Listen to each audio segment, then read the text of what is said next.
If you love making things but have never tried basketry, this video is your friendly starting point. You don't need a bunch of fancy tools, a studio, or an art degree to start basket weaving. You just need a bit of curiosity and some simple materials, and I'm going to go over those in this video. Basketry is a type of functional sculpture work.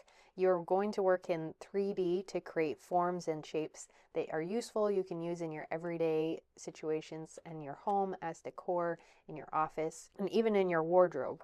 I love basketry for its repetition. It gives me the opportunity to dive into the flow of craft, to do something that I can kind of get lost in, and the rhythm of over, under, and weaving and building something from scratch puts you in a place that is very satisfying and fulfilling because you're able to finish your project fairly quickly in the realm of slow craft and use that item regularly, whether you use it as home decor or as a functional piece that holds or works as storage, holds items in your home or your office. You can create a variety of different types of baskets, from tote baskets to storage baskets to decorative vase baskets. There are traditional shapes in basketry, and these have been passed down for centuries for specific purposes like market baskets or bean baskets, pack baskets. And then there are more modern versions or styles that are great for storage, things that are more sculptural like the vase basket in the Textile Indie collection, and other designs that you could come up with yourself or find inspiration from other basket weavers. My favorite part about basket weaving is that it's creativity within a specific structure. So you know exactly what you're going to end up with, a basket. But the process and the techniques that you put together to create that piece can be individualized for each basket. So while there is a collection of techniques, a repertoire of skills that you can develop and then use those to create different shapes, there's still so much room or margin for creativity and using those different techniques and skills to create something that is uniquely yours. Most of the baskets you'll see me weave here on the channel are using rattan reed. It's a natural vine that's processed and created into flat, round, and kind of beveled strips. You soak it in water to make it flexible, and then it holds its shape as it dries. There are a variety of different shapes and sizes of reed, and I also use seagrass in my basketry. So seagrass is a twisted grass that grows by the ocean, and this is turned into a cordage that we can use in different sizes to create a embellishment or add texture to our projects. Then there is a variety of different shapes and sizes, and here's just a few examples. There's flat reed. These come in coils. You can buy in bulk or purchase kits that are specific to the basket that you want to weave. There's round reed, flat oval reed. So a variety of different shapes and sizes to allow you the ability to explore different textures and sizes in your weaving to create different patterns. Almost every culture has some sort of basketry tradition within their history. Some may be willow, pine needle. You can have grass baskets, baskets that are made from foraged materials that were local to the weavers. Bark baskets are made from bark from trees. There's baskets made from roots, from vines, from leaves. You can make baskets out of a wide variety of things. Here on the channel, I mostly share rattan basketry as well as an occasional pine needle basket video and sometimes some forage basketry content. When starting out in basket weaving, if you want a small project, you can start small. I have a series of kits that are great for beginners that I put together. This is the tissue box basket. It fits a square tissue box. It goes over a lot of the foundational techniques that you would use in a lot of other baskets. And then another one that's included in that kit is this planter basket. This is great to put a little house plant in. It has another series of techniques that will kind of be foundational for you. And then the third basket in this set is the garlic basket. And this is a twined spoked basket that you can hang on a cupboard door and hold your garlic or your onions. And this one is nice because it, yet again, goes over more techniques in kind of a small format so you can experiment. And this set of 3 baskets, the tissue box basket, the garlic basket, and the planter basket, is a series or a set that we have in the Textile Indie shop. I'll link that in the description below. This is a great series of baskets. It does come with a video tutorial series that goes along with it and walks you step by step. So this series is great if you've never done any basket weaving, you want to explore it, but you want to start with something that's maybe a little bit more manageable and that you can do in an afternoon. Each of these baskets will take between 2 to 3 hours depending on how confident you're feeling and how your space is laid out. If you want to try something a little more challenging but that's still beginner friendly, the cross stitch napkin basket is a series I have on the channel. It also goes over an open base structure. It creates this nice round, well, square to round basket with an X motif in the walls. This basket is great for large paper napkins or cloth napkins to sit on your dining room table or on a shelf, and it displays really well. You can weave this in the natural colored reed, or you can purchase dyed reed and add color. Like in this picnic tote basket, I added color to this basket. So there's a lot of variety in what you can incorporate into a basket. If you want that kind of challenging project to start out with, this is a great one. I'll link it in the description below. I have a 3-part series walking you through all of the steps you'll need to finish this basket. I also have this basket as a kit on the Textile Indie shop. If you don't want to source all the different materials for basket weaving and you just want to try one project at a time and see if you're interested in basketry, we have a collection of basketry kits that have all of the materials necessary to weave one of each of the different styles of baskets. Our shop is textileindieshop.com, and you can explore our different options. We do have some of our kits are labeled beginner friendly and give a kind of approximate time of how long it might take you to weave that basket. So if you're looking for a weekend project, an afternoon project, something like that, go ahead and reference that shop and see which kinds of projects you would want to dive into.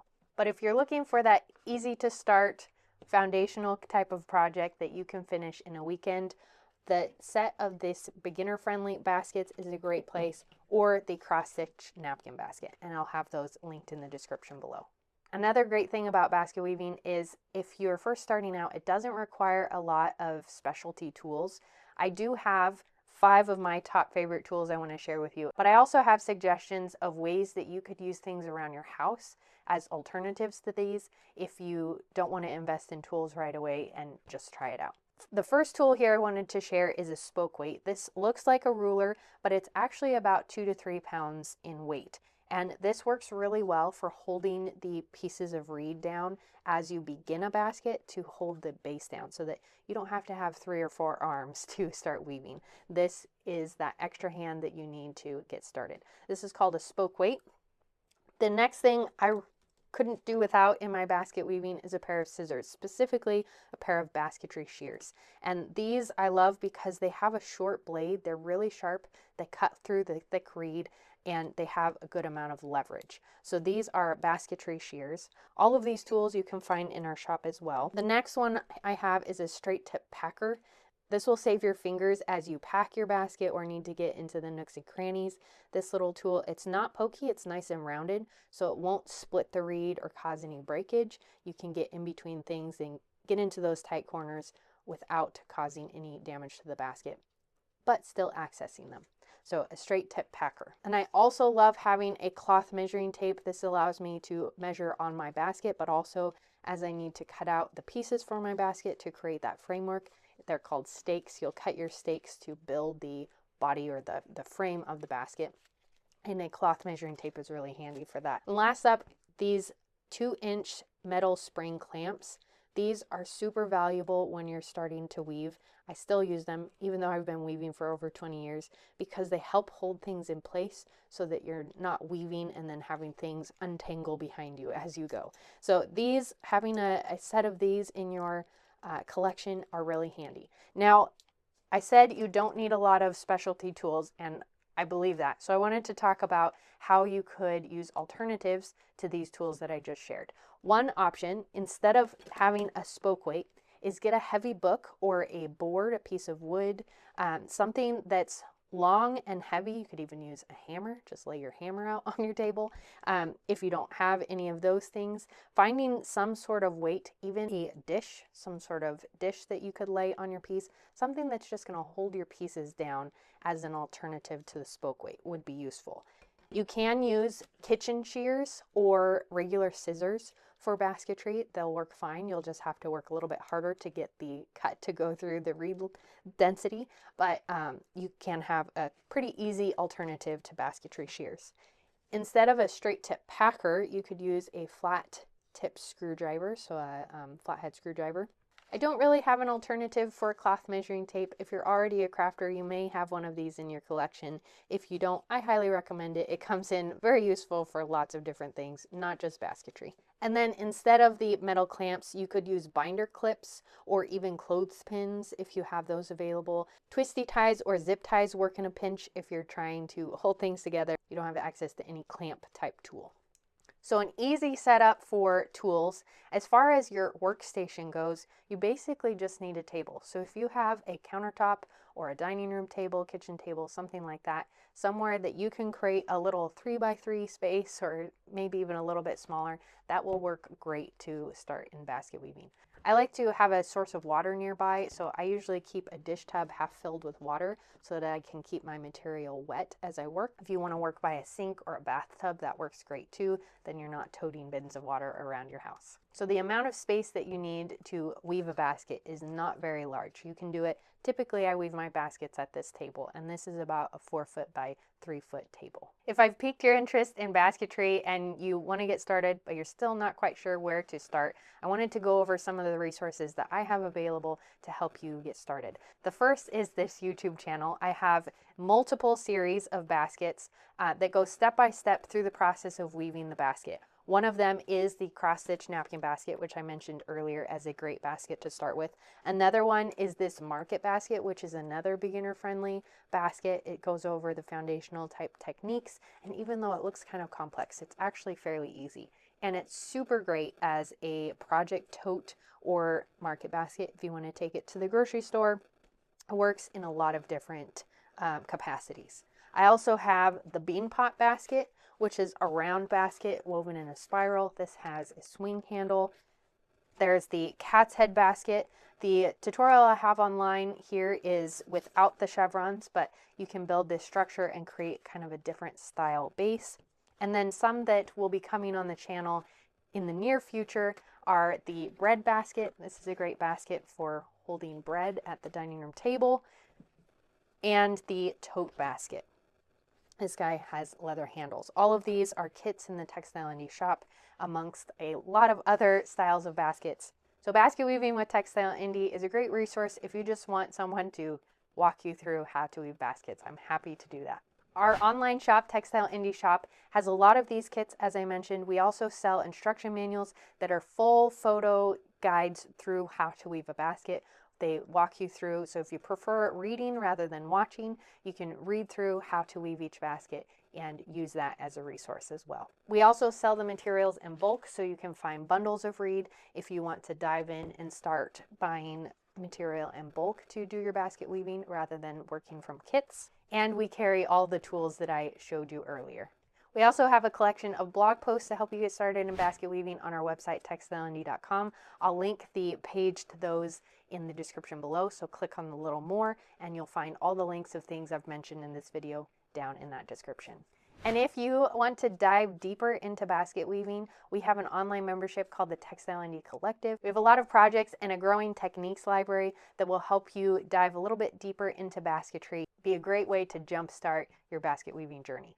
And if you want to try a book on basketry, Lynn Siler's collection of basketry books are some of my favorite basket weaving books. They're actually some of the books that I started using about 20 years ago when I started weaving baskets. So they're a great resource if you want to have that written material with photos to go along with it and guide you through a variety of different basket designs. So if basketry is tugging at your curiosity, your next step is very simple. You're just going to pick one simple basket. I highly recommend the cross-stitch napkin basket or the beginner series from our shop.